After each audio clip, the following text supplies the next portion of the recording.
രാജ്യത്തെ പ്രധാന IT നഗരങ്ങളിലൊന്നാണ് ബംഗളൂരു. മലയാളികൾ ഉൾപ്പെടെയുള്ളവർ തൊഴിൽ തേടിയെത്തുന്ന വൻ നഗരം.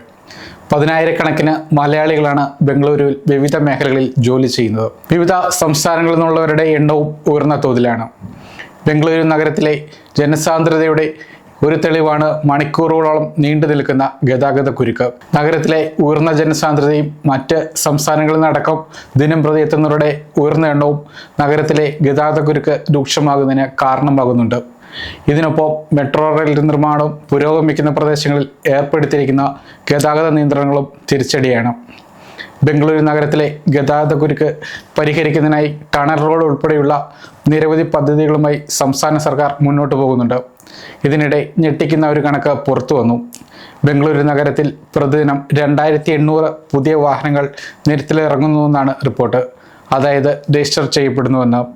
കേന്ദ്ര സർക്കാർ ഏതാനും വാഹനങ്ങൾക്ക് GST കുറച്ചതും ഉത്സവകാലത്തെ വിൽപ്പന വർധനവുമാണ് ഇതിന് കാരണം. കഴിഞ്ഞ ഒക്ടോബറിൽ മാത്രം ബംഗളൂരുവിൽ 2774 പുതിയ വാഹനങ്ങൾ രജിസ്റ്റർ ചെയ്തു. ഇത് നഗരത്തിലെ രൂക്ഷമായ ട്രാഫിക് പ്രശ്നങ്ങൾക്ക് കൂടുതൽ ആക്കം കൂട്ടുന്നതാണ്. കർണാടക ഗതാഗത വകുപ്പ് 2025-26 സാമ്പത്തിക വർഷത്തിൽ 15,000 കോടി രൂപയാണ് ഇതുവഴി ലക്ഷ്യമിടുന്നത്. ബംഗളൂരുവിൽ വാഹന രജിസ്ട്രേഷനിൽ വലിയ വർധനവാണ് രേഖപ്പെടുത്തുന്നത്. പെട്ടെന്നുള്ള വർധനവിന് പിന്നിൽ പ്രധാന രണ്ട് കാരണങ്ങളാണുള്ളത്.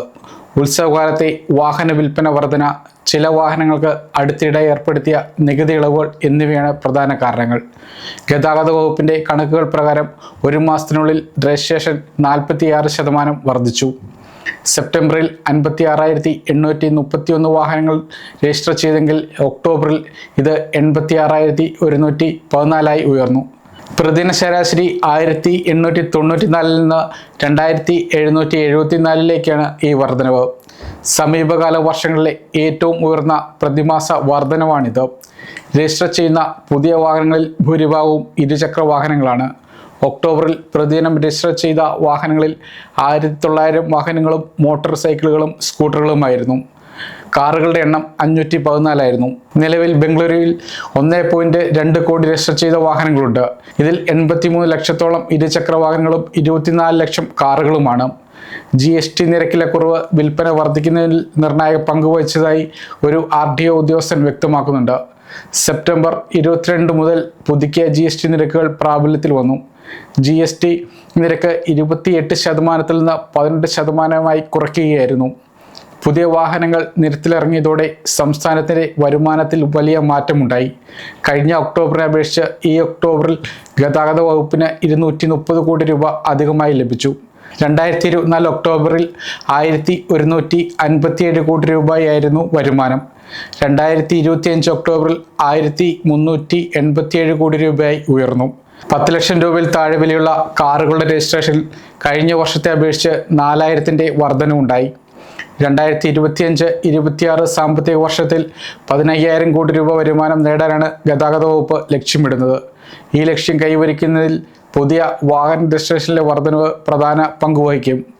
ദിനം പ്രതി ആയിരക്കണക്കിന് വാഹനങ്ങൾ നിരത്തിലിറങ്ങുന്നത് ബംഗളൂരു നഗരത്തിലെ ട്രാഫിക് പ്രശ്നങ്ങളെ കൂടുതൽ വഷളാക്കുമെന്ന ആശങ്ക നിലനിൽക്കുന്നുണ്ട്. പുതിയ വാഹനങ്ങൾ നിരത്തിലിറങ്ങുന്നത് നഗരത്തിൻ്റെ അടിസ്ഥാന സൗകര്യങ്ങളിൽ കൂടുതൽ സമ്മർദ്ദം ചെലുത്തും. അതിനാൽ ഗതാഗത നിയന്ത്രണത്തിലും ട്രാഫിക് പരിഹാരത്തിനും പുതിയ പദ്ധതികൾ ആവശ്യമായി വരികയും ചെയ്യും. വാഹനങ്ങളുടെ എണ്ണം കൂടുന്നത് അന്തരീക്ഷ മലിനീകരണത്തിനും ശബ്ദ മലിനീകരണത്തിനും കാരണമാകും. അതിനാൽ ഇലക്ട്രിക് വാഹനങ്ങളുടെ ഉപയോഗം വർദ്ധിപ്പിക്കുകയും പൊതുഗതാഗത സംവിധാനങ്ങൾ മെച്ചപ്പെടുത്തുകയും ആയിരിക്കും സർക്കാരിന് മുന്നിലുള്ള പോംവഴികൾ. ഈ വിഷയത്തിൽ കൂടുതൽ ശ്രദ്ധ ചെലുത്തേണ്ടത് അത്യാവശ്യവുമാണ്.